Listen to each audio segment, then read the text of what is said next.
Happy Wednesday, trainers, and welcome back to PokeWeaves. I am Trainer Weaves, and this is another edition of This Week in Pokemon Go. The first big bit of news this week is that we now have Registeel instead of Regice as our legendary Pokemon. Now, Registeel is a Steel type, so it will be weak to fire, fighting, and ground moves. Get your Pokemon in, and if you want to know more about how to get the right counters for raid bosses, I have a video that I put out last week called Beginner's Guide to Raid Counters. So have a look at that, it's part of the Beginner's Guide series, it's a whole playlist, check it out. We also have 3 other major changes to the raid bosses. Alolan Raichu and Alolan Marowak are now in. Raichu is a level 3, Marowak is a level 4, so those will both come in yellow eggs. In the pink raid eggs, you can now get Curlia as a level 2 boss. Good one to farm because it will have a new evolution in Gen 4. There is a new version of the Pokemon Go software rolling out this week, and this brings some big changes. First up, in Friends list, you can now put a nickname on your friends, and you can also sort by a whole bunch of different things. You can sort by friendship level, you can sort by whether or not you have a gift waiting for them, you can sort by nickname, so it is much easier to find friends. One thing you do need to be aware of is that when you send a gift to a friend, when they open it, they now have a button they can press that takes them to a map showing exactly where the Pokestop was that the gift came from. It's a nice feature if you want to see where the cool thing that the Pokestop shows is, but once again, if you're sending gifts to people you don't know that well, maybe don't send them gifts from your home stop. Helpfully, Niantic have also added a feature that allows you to delete gifts before you send them. So if you don't want to show that you were at a location by accident, just hit the delete button. Gifts themselves have changed as well. You now get some XP for giving gifts away, and there's a chance that there will be stardust in a gift that you give to someone else. The final major change in this version of Pokemon Go is in the Pokédex. If you go in there, you will now see that there is a count of lucky Pokemon, and I'll talk more about that later. You may have noticed this week that when you're catching a wild Pokemon, sometimes above its head it shows the icon of a berry when you know that you haven't fed that berry to the Pokemon yet. That actually represents the last berry you fed to your previous catch. It has no benefit on your catch, so if you see a golden raspberry hovering over a Pidgey, you do not have the benefit of the golden raspberry there. If you want to use something, you'll have to feed a pineapple or a raspberry or whatever it is you wanted to feed. Some of you may remember that at the start of the month, Niantic actually tweeted out about the new research tasks for July. In that tweet, they said, complete these tasks and you may be able to encounter Pokemon such as Pikachu, Ditto, or Eevee.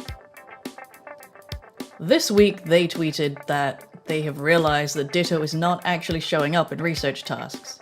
From the website, trainers, it looks like Ditto is being a bit more elusive than we expected. We found a bug that has delayed its arrival as a reward for completed July field research tasks. Stay tuned as we investigate this issue for further updates. So, if you're trying to catch a Ditto, you might be in luck when the research tasks update.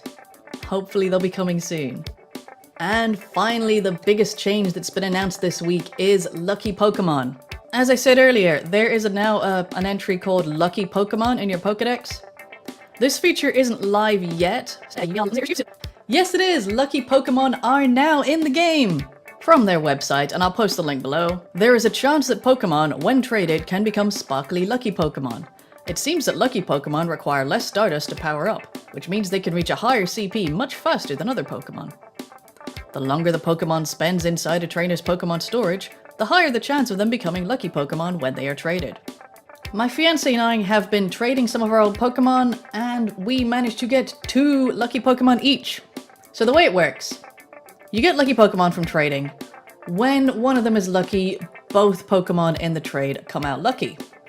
And that means that it takes half the normal amount of stardust to power them up. Same amount of candy, so you still gotta grind for candy, but at least you can use less stardust. The thing is, it seems like, based on reports, it seems like Niantic are adjusting things on the fly. Already, the feature's been out for maybe 2 hours? I've seen reports of a guy where he started early, every Pokemon he traded from 2016 came out lucky, and then they just stopped. I've seen other reports of Pokemon being traded and coming out lucky, but they have really low IVs. Over time, it seems like that might have changed as well, and now lucky Pokemon have IVs of no less than 10, which is the same as if you hatch an egg. So hopefully that's the way it'll stay, because the reports earlier were showing Pokemon having worse IVs than if they just come out normally with a great friend. With the ones we traded, even though it does say the longer the Pokemon's been sitting in storage, the higher your chances of getting a lucky, we did 15 trades today between us, and our 11th trade came out lucky as well as the 15th. Now, all the Pokemon involved in those lucky trades were actually caught in July, so even if you're only just getting back into the game, you don't have Pokemon that have been sitting in your storage for ages. That's fine. You still have a pretty good chance of getting luckies. And that is it for the news in Pokemon Go this week so far. Thank you very much for watching. Hit subscribe if you want to get notifications on the weekly news post. And of course, there will be another beginner's guide video out later this week. Thank you for watching and goodbye.